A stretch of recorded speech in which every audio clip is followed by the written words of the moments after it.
Okay, so welcome. Thank you for coming. I am excited and a little bit nervous to be here. So for those of you that don't know me, my name is Juno Morrow. I use she, her, or they, them pronouns, and I live in New York. As Jeff said, I'm a visual artist, photographer, and game designer. I'm also a game design professor at Osos Community College, which is part of the City University of New York in the South Bronx. And most of the work I do is games. So I do a lot of, like I said, visual arts and games, and most of the themes around those games are existential themes, like existential dread. I've made several games about that involve transness, and a lot of games about laundry because I really hate laundry. So I've managed to channel a lot of my negative feelings about laundry and a number of other things into creative work. So, and then this is actually like from one of my laundry games, one of the 3 laundry games I've made. So this is from Conspiracy Theories About Myself, which is a game where you are trying to get home from the laundromat without making eye contact with strangers, because if you make eye contact with strangers, you will cry. And the idea is that you don't want to cry in public. I usually don't, but I don't always win that battle. So I made a game about it. So like I said, I like to channel a lot of my negative feelings about not only laundry, but a lot of things into creative work. And so Marginalia is another one of these things where I'm channeling this.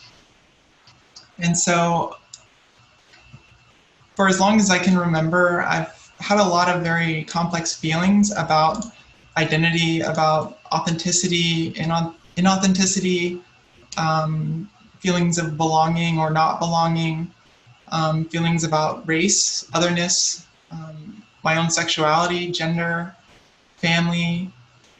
And so I started writing this book to put these feelings to words. So it was something that I really needed to write. This is the first book I've written, so I did not set out to write a book. I set out to write just about how I was feeling and I wanted to really unearth a narrative about the intersections of specific parts of identity. So I think that as I was writing this book, which eventually became a book,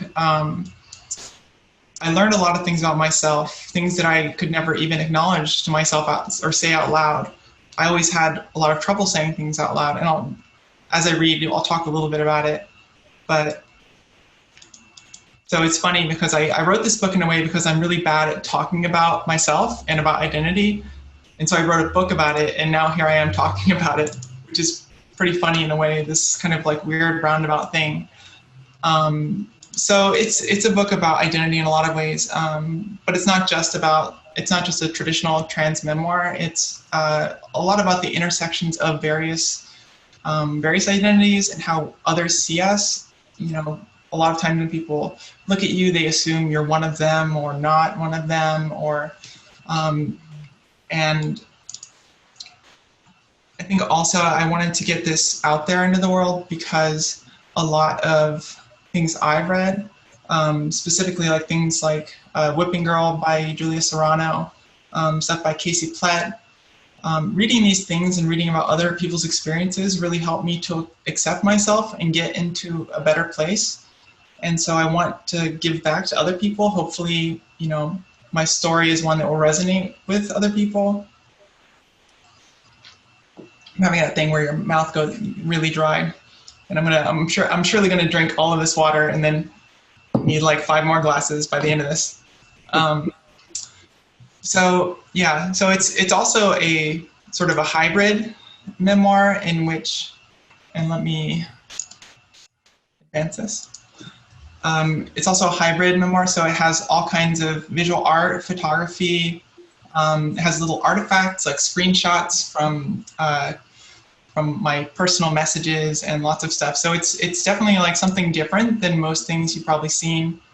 So I think that a lot of people there's a lot to connect with for various people for various reasons. And so I guess you'll find out to some extent. And I'm kind of sad that I can't do this in Ptown. So I've never actually been. I've been to the area, but I've never been to Ptown proper. So I've been to Cape Cod and Martha's Vineyard, but I feel a connection just because of hearing from other people that go there in the summer and from media. I know there was a book I read recently, which was Paul Takes the Form of a Mortal Girl by Andrea Lawler, which I liked a lot, and there was a big segment that takes place in Ptown. So I feel a connection there, even though I've never been there, and I've been near there. So yeah, I guess I will get started. So now that I've given you a little bit of background information, so again, I'm gonna move this window out of the way so I can not see it and hopefully not think about, how I look or who's in here. And so, yeah. So I will start with a photo. So this photo is how I actually start the book, and it's a photo of my parents. So this is a photo from before I was born.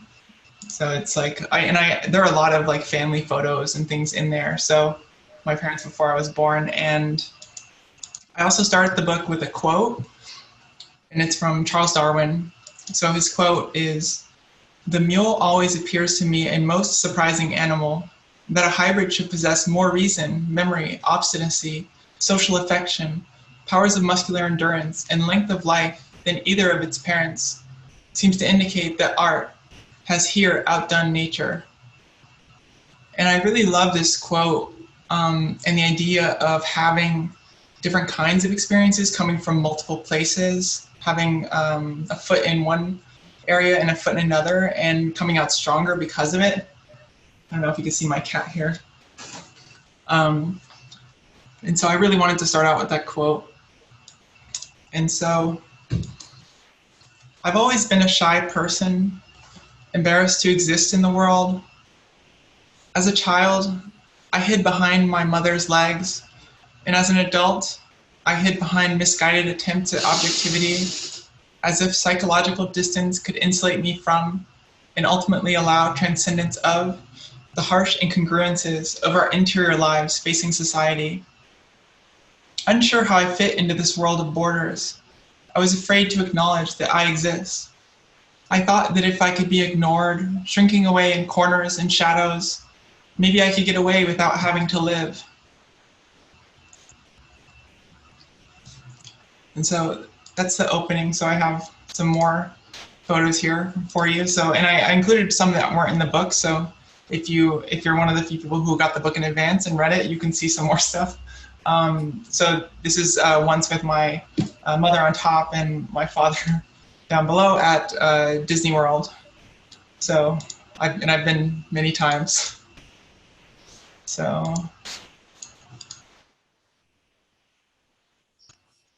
Winston-Salem, North Carolina. Growing up, I didn't give too much thought to identity. My parents separated when I was 3 years old.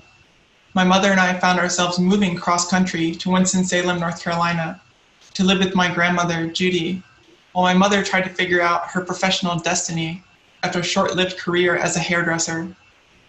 My first grounded memories are from this small city, known primarily as a stronghold of the tobacco industry. It had a mostly biracial makeup of white and black populations. In my memory, it was fairly conservative and very religious, but more racially integrated than much of the South. My grandmother was an auditor for an internationally operating finance company. She was stern and traditional, exacting and principled. Some of my first memories are of her teaching me how to read, linking visual symbols with spoken words for the first time, and pointing out locations on a map to tell me exciting stories of her latest international assignment. Places with unfamiliar names, like Prague and Rio de Janeiro, seemed impossibly far away. My grandmother sparked an intellectual curiosity in me that wouldn't soon disappear. Judy grew up in Miami in the 1940s to a single mother. When she speaks of South Florida, She makes it sound as if Miami is forever lost, as if major demographic shifts had dismantled it piece by piece instead of the distance of time and circumstance. Her own mother had no education, having been adopted to pick cotton in the fields of Southern Virginia, wading through a life of physical and emotional abuse that perpetuated itself when she too became a mother. And here's a photo of my grandmother, Judy. It's much later than this, but that's what I had. So I took this at a dinner outing we went on. I remember a time around age 4 or 5, going on a shopping trip with my grandmother to a discount department store. When we approached the checkout cashier, an elderly lady looked down at me and told my grandmother that I was a pretty girl. I can easily imagine my grandmother's grimaced reaction. This was the first moment I realized there were other ways of being, configurations of self that I hadn't yet considered. Somehow I had appeared to be something and just as easily became it. I used to act out make-believe stories after bedtime in the darkness of my room with all my stuffed animal companions. After that, I would stuff several of the smaller ones under my shirt to form 2 lumps, imagining that I was a girl in the naive understanding of a child with only my mother and grandmother for references. By the time I was 9 or 10, I was old enough to trawl encyclopedias for fundamental anatomy lessons. I would sit in the shower under the scalding hot downpour, staring at my penis. I would sometimes invert it inside of itself and wondered if this is what it meant to be a girl.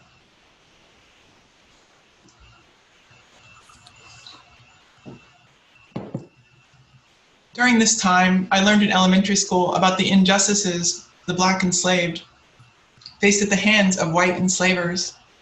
I knew that Black and white people existed, and yet no one I knew seemed to fit the description. If I asked my classmates at the time which category they belonged to, I imagine most giving a fuzzy sort of confirmation, limited by the naive and fragmentary knowledge that children have of the grown-up world, a world that is abstract, free of both context and associations. It seemed to be a time before racial consciousness, and yet everyone was somehow supposed to fit within the black-white racial binary. Thanks to Michael Jackson, I knew that it didn't matter whether you're white or Black. So the grown-up preoccupation confused me. And so it's a reference to Black or White, so a very classic Michael Jackson song with maybe a music video that didn't age so well. The first time that I realized that I too had some relationship to race was around 1995 when I was 8 or 9. O.J. Simpson was being tried for the murder of Nicole Brown, and white Americans were terrified of so-called super predators. The culture wars were in full swing. My mother had recently started dating Kevin, a local motorcycle cop. Kevin affectionately calls me Snotty Dude on account of my never-ending runny nose. And here's a photo of Kevin.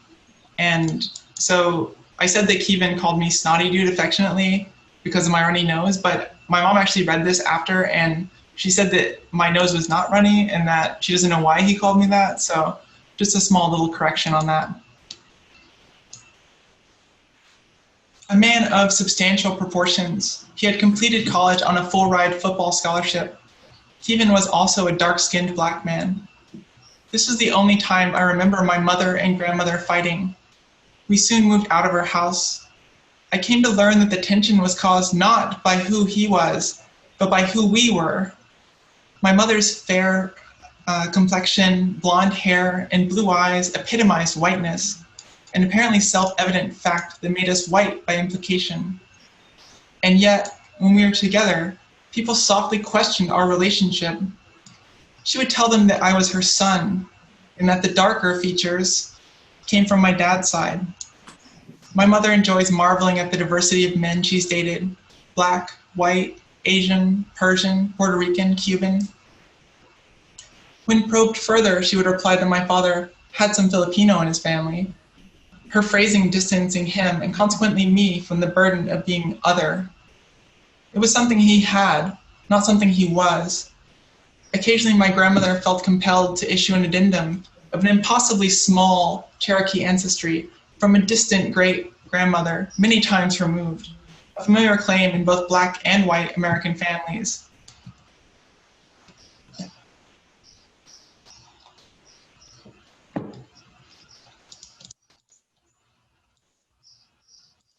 And so here are some photos just for context. So on the left, I was a hall monitor. So I was entrusted to police the hallways. So, you know, I would just nag students not to run, basically. I'm kind of ashamed of this role now, ashamed of that badge, but you know, that's how it goes. And then on the right, I actually participated in, this was like 5th grade, I participated in an essay contest for DARE, the anti-drug campaign. And I actually, I won an award for writing an essay about why you shouldn't use drugs. So, and it was a trash essay. It was really bad. It was just me talking about how serious it is and how negative the effects are. But I won something. So, okay. I never knew much about the Philippines growing up, other than it was a place that someone in my family had come from in the remote past. When I would ask my mother about that lineage, she would often break things down into negligible fractions, something describing that part of myself as 1/8 or 1/16. It was something to acknowledge and minimize, a small blip in an otherwise mostly Irish and British ancestral brew. Always ancestry and family, never race. Distant descriptions, not modes of being. When you belong to the hegemonic group, you are allowed freedom from identity, an unhyphenated individual. Every summer, I would board a plane to spend time with my father in Dallas. He seemed to be everything that my mother was not. He led a bachelor's life, unencumbered by all but his sizable ego. He spoke in obscenities and never forgot his military discipline. He seemed to have a new girlfriend every time I saw him. He would preach the benefits of being tough, playing it cool, and picking up chicks. His brand of machismo and casual misogyny was something absent from my life back in North Carolina. He listened to this alien sort of music that was unlike anything I had heard before. I could never quite manage to ask him what it was called. After returning to North Carolina, I would attempt to describe this strange cacophony, but no one had any idea what I meant. It wasn't until a second summer of careful listening that the patterns became recognizable, but I still didn't have a name. I sat by my radio, my ear to the speaker, and slowly turned the dial one station at a time before discovering one that designated the enigmatic tunes as rock music. And so this is kind of funny because when I lived in North Carolina, there were only like 2 kinds of music. There was like hip hop and there was country, and that was it. So it was kind of a small moment where my world expanded in terms of music.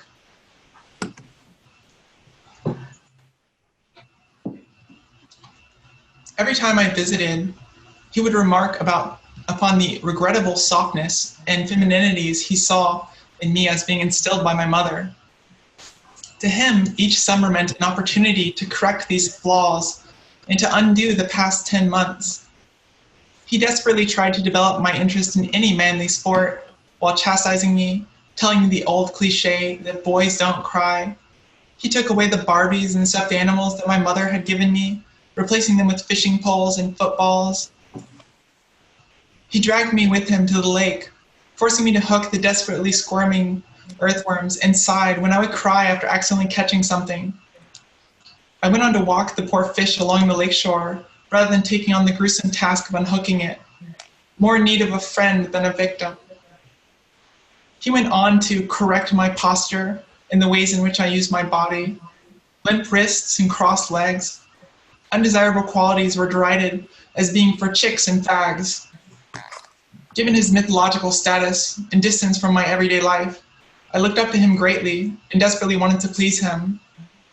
I felt as if I was an embarrassing failure for him, a project that never came to fruition, instilling a sense of shame that I've never fully recovered from.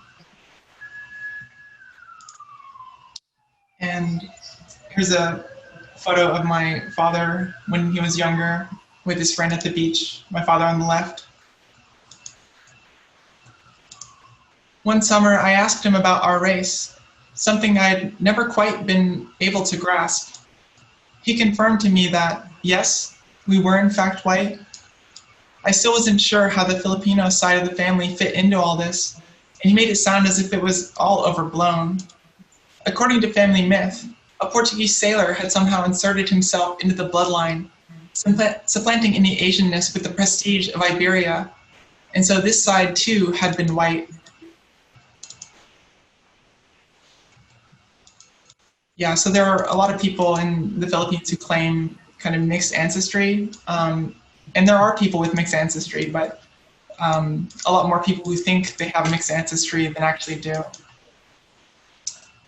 Despite his identification as a white man, he had faced adversity and discrimination growing up in Texas in the 1960s and 70s.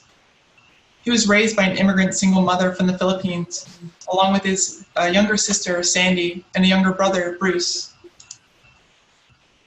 And here's a photo of them with my grandmother, my dad, and my aunt.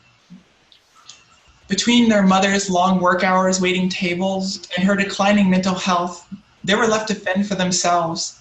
My grandmother's behavior became increasingly erratic as they were growing up. One day they came home from school to the carefully dissected components of the television, phones, and other suspect electronics dispersed throughout the small apartment. She had been scouring their home for the government-planted surveillance device, desperate to halt the unnerving surveillance.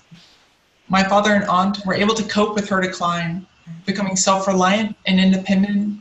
The youngest, Bruce, wasn't so fortunately equipped, later going on to serve a 20-year prison sentence.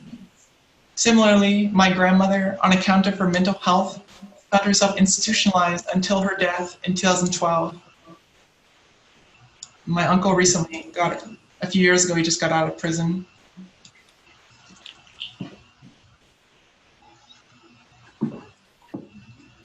My father enjoys telling stories about the anti-Mexican racism he faced growing up in Texas, despite not being Mexican. He often tells the story of going to the door of a high school sweetheart to pick her up. Her father answered the door and bluntly told him that he would never let his white daughter, date a Mexican. When he protested that he was in fact white, the father dismissed it as patently obvious lie, given my father's physical appearance. After all, race is determined by the relationship to the dominant group, which is always seeking to extract otherness and enforce exclusion, the one-drop rule internalized. My father's coping mechanism was one of denial and defiance. He felt he needed to fully deny any claims of non-whiteness to stand up to people's racism, giving no ground. But arguing with racists, especially in their own twisted logic, is moot for the racialized other. His anecdotes leave me more confused than ever, unsure of the difference between social perceptions and personal identity.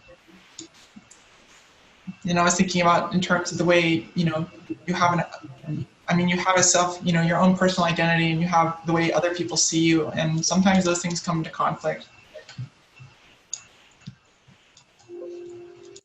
My mother eventually broke up with Kevin. When I was 10, my mother decided I needed to have a strong male figure in my life, and so we moved to a Dallas area suburb where I could be closer to my father. Now successful in his business of telling rich men how to spend their money, my father had bought a house in Plano, an upper middle class suburb, and we moved into a nearby apartment. I have some more photos. So this one is of me when I was like 10. This is like right before I moved to Texas, and I have a Nintendo 64, which was the best video game console ever at the time. So this is probably like the most excited I've ever been in my whole life, is getting this console, because I did not expect it.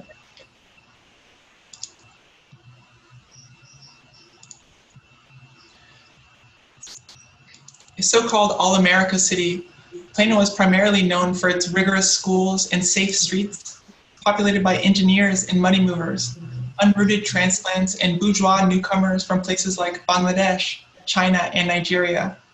It wasn't the Texas that outsiders imagined, and it was unlike anywhere I had lived previously.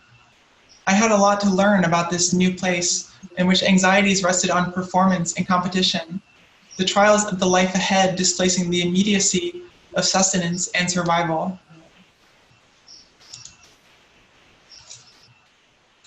And here's a photo with my mom and my best friend Kishore when we were camping. And my mom gave very firm instructions about what we were to do, which is how she always was when I was a kid, telling me exactly what to do. So I had to put my hand over my mouth. And so I was always very bitter about having to do exactly what she said in terms of every photo. So you can kind of read that a little bit in there. Without understanding why, the friends I made took on an increasingly second-generation American, often South Asian makeup. It was around then that I learned to take my shoes off when entering the home, and how sandals placed by the entrance became communal apparel, fair game for all, as mine often went missing. It was a time in which many of my peers' cultural identities were becoming recognizable to themselves, a consequence of Chinese schools and masjids, and yet many of my friends seemed to carry the shame of cultural dissonance that accompanies being a minority. My best friend at the time, Kishore, quickly became irked when his mother would blast Bhangra, ashamed of his own cultural occlusion, part of which he felt his own and part other. And if you don't know, Bhangra is a upbeat music style in the Punjab. For many, minority culture became ghettoized and private, subject to code switching and minimized for outsiders, seen as a sort of liability, impeding the achievement of conventional prosperity. Frustrated by a lack of understanding, many took on American names or anglicized their own, softening the edges in the form of acceptability. And here's a photo around the same time with my grandmother, my mother's mother, Judy, and Aspen, who was our Dalmatian. And my shirt says Sega Dreamcast because I'm a fucking nerd. And I was also when I was young. So there you go. In middle school, we were required to choose between taking band, choir, or orchestra. I pleaded with my father to allow me to take orchestra, given my taste for classical music. But misunderstanding, he told me that band is for fags, as he enrolled me in choir instead, the irony of which was lost on him. The graduated platform we stood on for choir practice was segregated according to vocal range, with sopranos to the right, basses to the left, and everyone else somewhere in between. In 6th grade, this formed a soft sort of gender spectrum, one that felt increasingly stratified. I remember leaving one summer, straddling the divide as a tenor, only to return a few months later as a bass. The boys cheered on as each reclassification was announced, seeing this as a celebrated rite of passage. All I felt was shame and discomfort. This change was emblematic of the larger shift of puberty or becoming a man, in the words of my parents. The transformation was an unwelcome one, reminiscent of David Cronenberg's The Fly, a movie I had recently been shown by my Aunt Sandy, my father's sister. And so if you haven't seen The Fly or you're not familiar with it, it's Jeff Goldblum, and he gets there's a teleporter accident, and he gets his character's DNA is mixed up with a fly, and then body horror ensues. It's really terrifying. I love it. If you like body horror, check it out.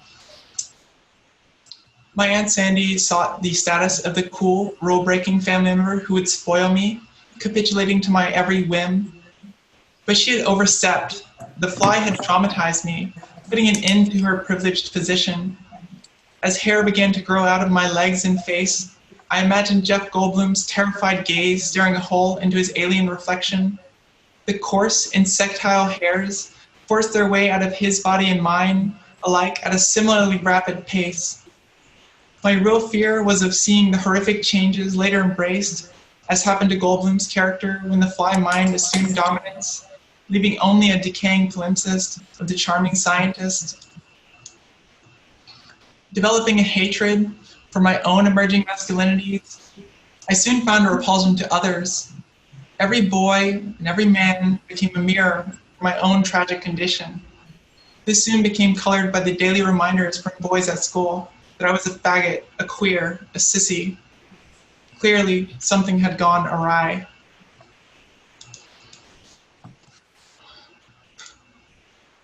So here's another piece that's included in the book. So this is it's actually a screenshot that's taken from an interactive piece I have. So I actually had a body scan done in 2016. So my body was scanned and the proportions like molded this model automatically. And so I had this idea to like import this and think about like, you know, how easily we are manipulated by others and just the social influences in our life. So that one's also, it's on my website if you want to check it out. And so I had just like a little bit more to read. I learned that existing at the margins means always having your legitimacy put into question. Possessing invisible or ambiguous identities means that any claims must be proven rather than tacitly assumed. Being seen as mixed means one is regularly othered by those groups that constitute one's identity, but you don't look. And other reactions of disbelief are often encountered by those with unusual attributes. We worry whether we're enough, as others are unsure what to do with us. The ambiguous other becomes a sort of Rorschach test, revealing the extent of an observer's in-group. And so we seek out others who share our experiences, mutts and outsiders of all kinds. I meet a girl on a teen matchmaker dating site. She lives across the country in a progressive pocket. We whisper on the phone after midnight, meet from inside a spare closet in the darkest corner of my home. She confides to me that she likes girls, and I confide to her that I wish I was one. It's the first time I speak it aloud. She isn't appalled, but I know it's because she's special, not because I shouldn't feel ashamed. And so that progressive pocket was Martha's Vineyard. And so that, there's some more like Massachusetts stuff later in the book, a little bit of college. And so, yeah, that's all the reading I planned on doing today. I think that the book is, I think it's very timely right now, given, I mean, especially with the attack on LGBTQ rights. I mean, very, very thankful for the ruling this week, and also important time for racial justice when people are really thinking about these things. So hopefully, you know, you're able to make some kind of connection to what I was saying. And, you know, I go on to talk a lot more about, you know, feelings about race, identity, transness, queerness, and then try to merge them all together and think about like, you know, what does it take to claim an identity? So, yeah, so I guess just before we get to the Q&A, thank you for having me. East End Books, Ptown. And yeah, thank you to also Clash Books for helping arrange this. And so they will have personalized copies if you want to get one. And so you just have to order through their website. And they'll also have just regular signed copies if you prefer that. So Jeff is asking for people to try to get that in as early as possible so that you can process them. And Black Lives Matter, Black Trans Lives Matter. I know I shouldn't have to say it, but here we are. So yeah. Well, Juno, I want to thank you. That was absolutely fantastic. I'm so thrilled that you were able to join us. Okay, if you guys could put yourself on mute because I can hear a backup sound. So I want to thank you for joining us during this special Pride Month event.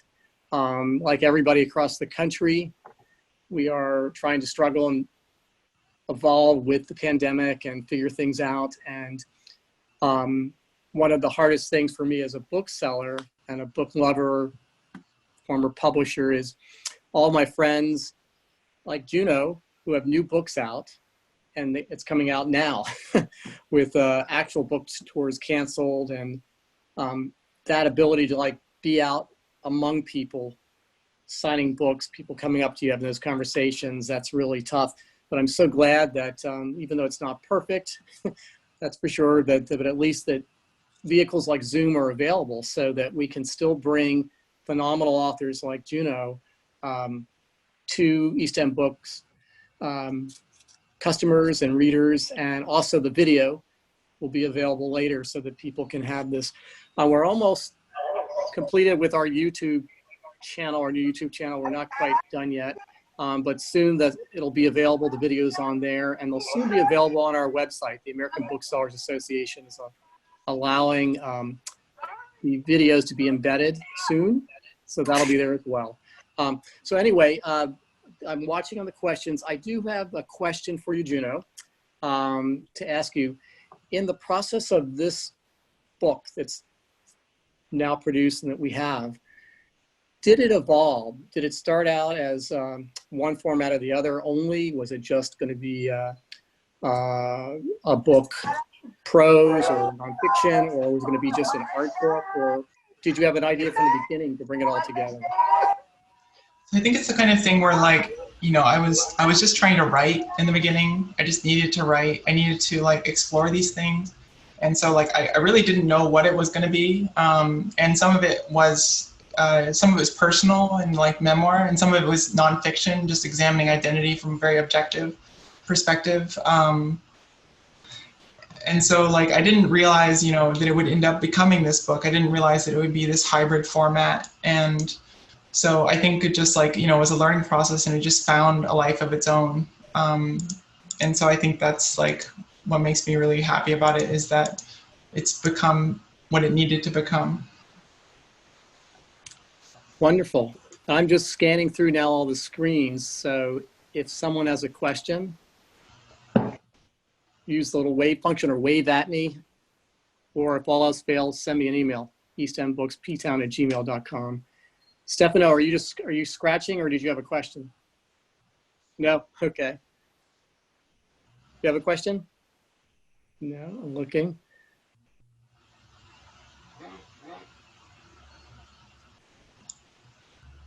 Wave your hand if you have a question, like your actual hand, if you can, if your picture's on there. I know some of you don't have. There's also the raise hand function. Yeah, which I'm looking for. So if somebody wants to tap on that, you can do that as well. It'll notify me.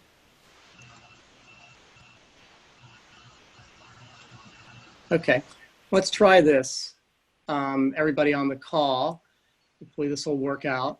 I'm just gonna, I'm gonna just unmute everybody, or try to do that, and then you can ask a question. Let's just try to be as, you know, respectful about it as we can. And let me give that a shot. I'm gonna start to unmute you so you can ask questions if you like. You don't have to, of course. And also look at the function too, that you can unmute yourself as I'm going through to unmute everyone. Tracy, I just unmuted you. Can you speak and let me see if that worked? I unmuted myself too, Jeff. Oh, great. Okay, yeah. So try to unmute yourself as well. Yeah, I don't have a question. I just want to tell Juno that in fact, it's hard for me to ask a question after that beautiful reading. I just wanted to thank you for writing the book. I'm surprised that this is your first book. It was beautiful and, you know, provocative and really timely as far as being able to participate in this reading. And I'm really grateful for this experience and wanted to thank you. Thank you for saying that. Yeah, it makes me feel good. So thank you. Yeah, you bet. Tracy is with the Provincetown International Film Festival, so we're glad she was able to join us. Hey, Thomas, you have a question? Hi.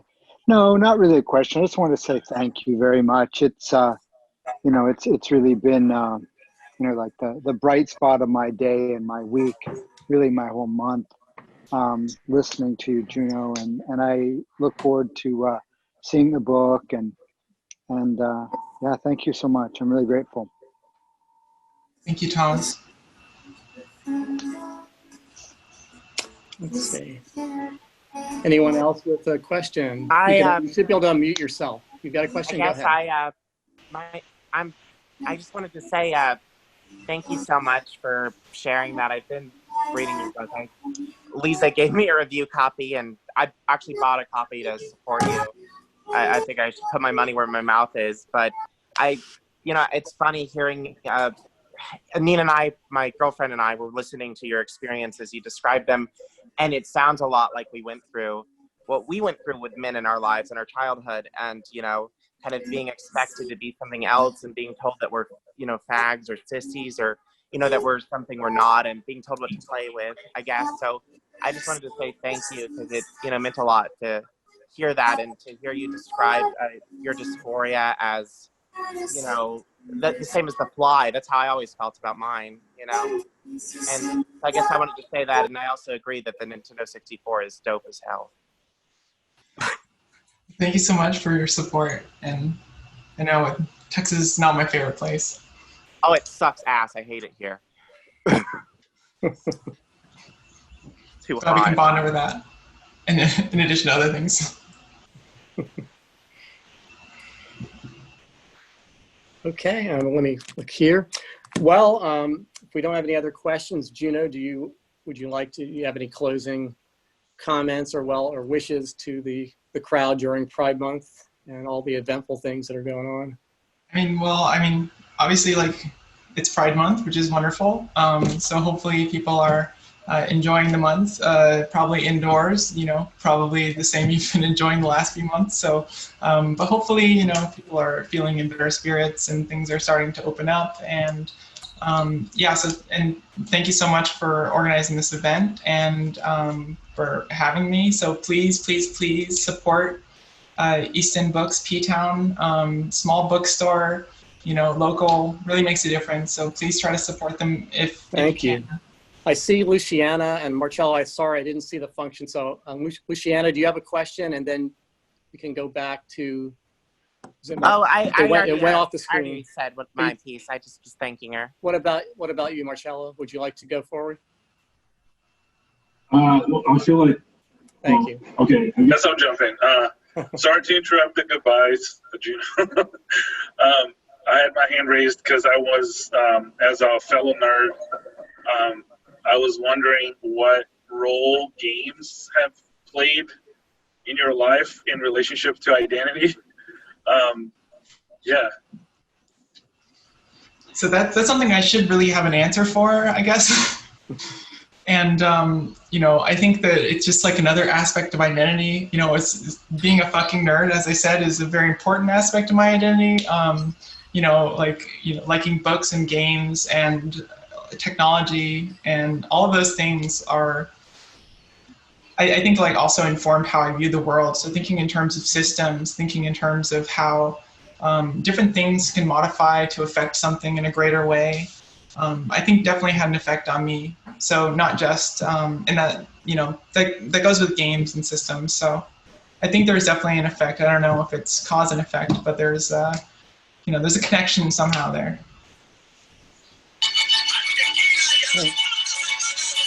Luciana, do you still have a question, or your hand still waved? No? Oh, I don't know how to de-wave them. Sorry. Oh, okay. If you're okay, no problem. So, all right then. Again, thanks everyone. And if you're not on our email list, if you go to our website, you can join there. Not only do we put out reminders about book events, but we put out literary reviews and my kind of, maybe some would say, far left liberal thoughts and things relevant to books. And then organizations, nonprofits that we support. So they don't go out very often, but the literary reviews go out twice a week, and with good hyperlinks for books. I did get an email about East End Books Ptown and our opening. We do not anticipate opening until August.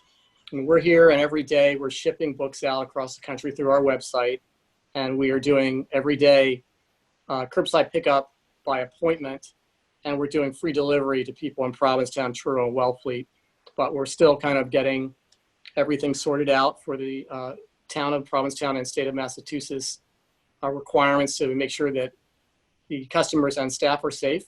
And we're excited. It's going to be looking a little different in there, but we're real psyched about it. We will soon have, and before the opening, we'll have a new system with Square Scheduler, so that you'll be able to set up private appointments to get in there. And if you're coming by, we're going to be limited, like a lot of places that have limits on people, probably to no more than 8 maximum, maybe 6 to 8 with staff at any one time.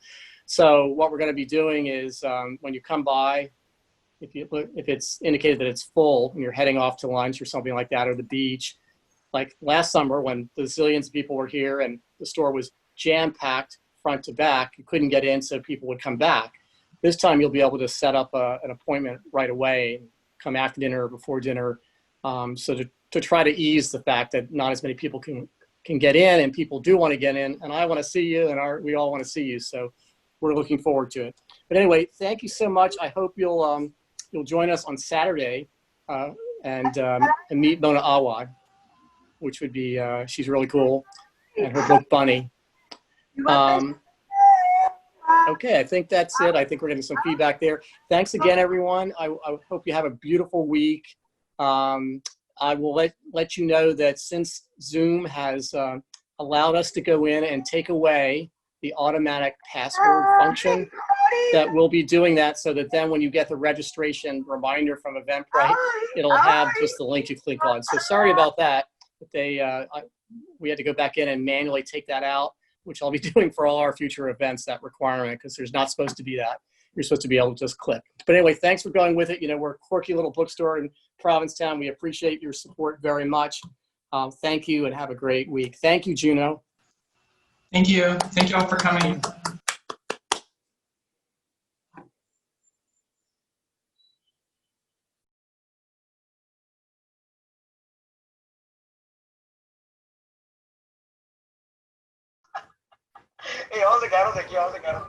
Atarai tera umanasami sorime iwatashe ma ai